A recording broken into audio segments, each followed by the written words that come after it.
Сәлем баршаңа, құрметті оқушылар. 290 БЖБС жай бөлшектерге амалдар қолдану тақырыбына қатысты. Екінші нұсқа бұл Б деңгей. Б деңгейдің бірінші нұсқасын және А деңгейдің бірінші екінші нұсқасын YouTube арнадан көре аласыңдар. Орындау уақыты 20 минут, 3 сұрақ. Сонымен басқа да сұрақтарың болса комментарийға жазыңдар. Менің Instagram, TikTok парақшаларыма жазылып алыңдар. Кеттік, бірінші сұрақ. Бөлшектерді өсу ретімен жазыңыз. Мына бөлшектер берілген, осыларды өсу ретімен жазу. Ол үшін қазір барлығын жай бөлшекке айналдырып аламыз, сосын ортақ бөлімге келтіреміз. Жақсы, бастайық. Сонымен 5-тен 3 дейміз, біріншісін көшіріп аламыз. Оларға тиіспейміз. Бұлар дайын тұр. 4-тен 3, сосын 3-тен 6. Ал аралас бөлшекті жай бөлшекке айналдыруымыз керек. 4-тен 5 болады. Естерінде шығар, иә? 4-ті 1-ге көбейтеміз. Сосын 1-ді қосамыз. Сосын соңғы бөлшек 5-тен 13 болады. Енді 5, 2, 4, сосын 3 барына жерде 4, 5. Осы сандардың ортақ бөлімін табайық. Мысалы 5, 2, 4 көбейтетін болсақ 20 болады. 20-ға тағы да 3-ті көбейтетін болсақ 60 болады. 60 5-ге де, 2-ге де, 4-ге де, 3-ге де барлығына бөлінеді. Сонымен ортақ бөлім 60 дейміз. Қазірше біздер осылай 6 бөлшекті жазып аламыз да, сосын оларды салыстырамыз. Былайша айтқан кезде жылдам әрі оңай жолы осылай болады. Барлығын ортақ бөлімге келтіріп алып, сосын салыстырамыз. Қосымша көбейткіш берейік барлығына. 60-ты 5-ге бөлетін болсақ 12 болады, сосын 60-ты 2-ге бөлетін болсақ 30 болады, 4-ге бөлетін болсақ 15, 3-ге бөлетін болсақ 20, 4-ге бөлетін болсақ 15, сосын 5-ге бөлетін болсақ 12 болады. Енді 12 мен 3-ті көбейтсек 36 болады. 30 мен 1-ді көбейтеміз 30. Осылай барлығын жазып шығамыз. Мына жерде 45, мына жақта 20, мына жақта 75. Сосын 12 мен 13-ті мына жерге бағындап көбейтіп аласыңдар. 6 болады. 3 дейсіңдер. 12, 156 деп мына жерге жазамыз. Біздер өсу ретімен жазуымыз керек, сондықтан ең кішкентайынан бастаймыз. Жалпы бөлшектерді салыстыру үшін бөлімдері бірдей болатын болса, қайсы бөлшектің алымы кіші болса, сол ең кіші бөлшек. Сонымен бұл жерде ең кішісі бізде 30 деген сан болып тұр. Ал 30 деген ол екінші тұрған бөлшек 2-ден 1-ге сәйкес келеді. Сондықтан 2-ден 1-ді бірінші жазамыз. Бұл ең кіші бөлшек. Және оны өшіріп тастаймыз мына жерден. Одан кейін 36 ең кішісі болып тұр, яғни ол 5-тен 3 деген бөлшекке сәйкес келеді бірінші орында тұрған. Өшіреміз. Одан кейін 4-тен 3, 45 оған сәйкес келеді. 60-тан 45-ке 4-тен 3 сәйкес келеді. Өшіріп тастаймыз оны.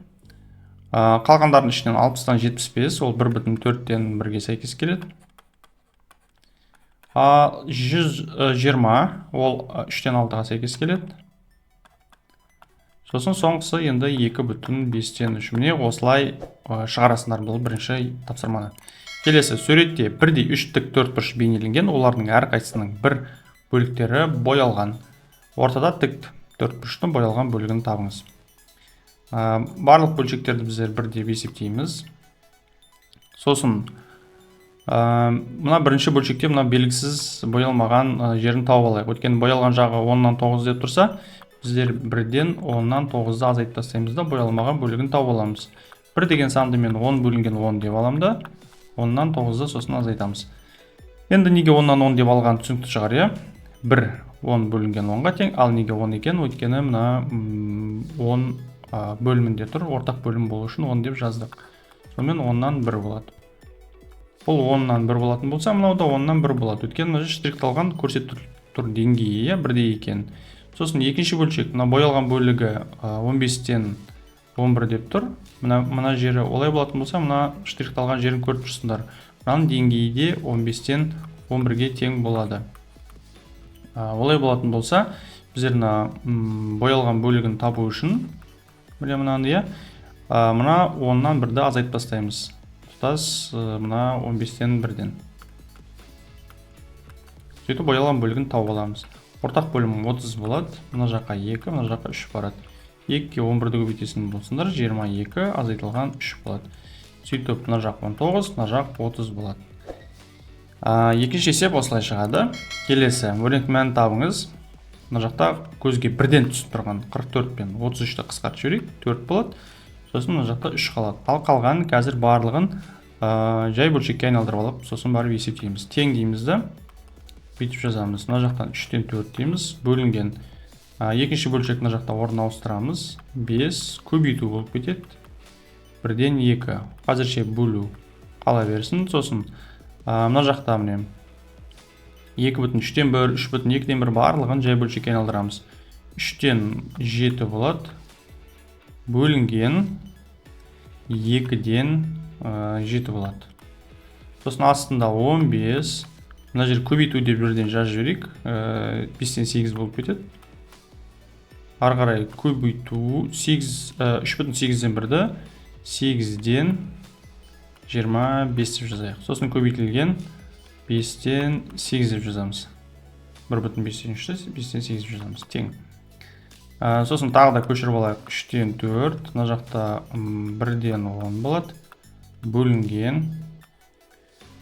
Мына жақта бөлшектер орнымен ауысады. 3-тен 7-ні көшіріп аламыз да. Көбейтілген 2 бөлінген 7 болады. Мына 7-лер 1-ден қысқарады. Мына жақта мына 8 бен мына 8 қысқарады. Сосын мына 5 пен 5-ті көбейтсеңдер ол 25 болады. Сондықтан осы 5-тер және мына 25 кетеді міне. Сонда не қалды? 15 көбейтілген 8 қалады. 15 көбейтілген 8, бірақ астында мына 1 деген бөлшек қалады. Сосын бөлшек бөлінген бөлшек болатын болса, онда біздер сыртын және ішін өзара бөлек көбейтіп шығамыз. Сонда 4 көбейтілген 1 бөлінген 3 көбейтілген 10 болады. Сосын бөлу деймізді. Мына жақта сыртында 2 мен 1 тұр, сондықтан 2 мен 1-ді көбейтеміз. Бөлінген ішінде 3 көбейтілген 15 көбейтілген 8 болады. Тең. Ал енді мына жерде мына 4 пен 10-ды қысқартып жіберейік. 5 және 2 қалады. 2-ге 1-ді көбейтетін болсақ 2. Мына жақта 15. Сосын орындарын ауыстырамыз бөлшектердің. Мына жерде мыналарды қысқартып жіберсек болады. 2 және 8. Ол 4 және 1 болады. Екінші бөлшек орнымен ауысады бөлу кезінде. Сөйтіп көбейту болады. 3, 15, 4 үстіне кетеді да, ал астына 1 кетеді. Тең дейміз. Мына 15 пен 15 кетеді. Сосын үстіндегі сандардың барлығын көбейтіп шығатын болсақ, ол 24-ке тең болады. Өйткені 24 бөлінген 1, ол 24 болады. Міне осылай шығады есептер. Сұрақтарың болса комментарийға жазып кетіңдер. Видео ұнаған болса лайк басып, достарыңмен бөлісіп кет.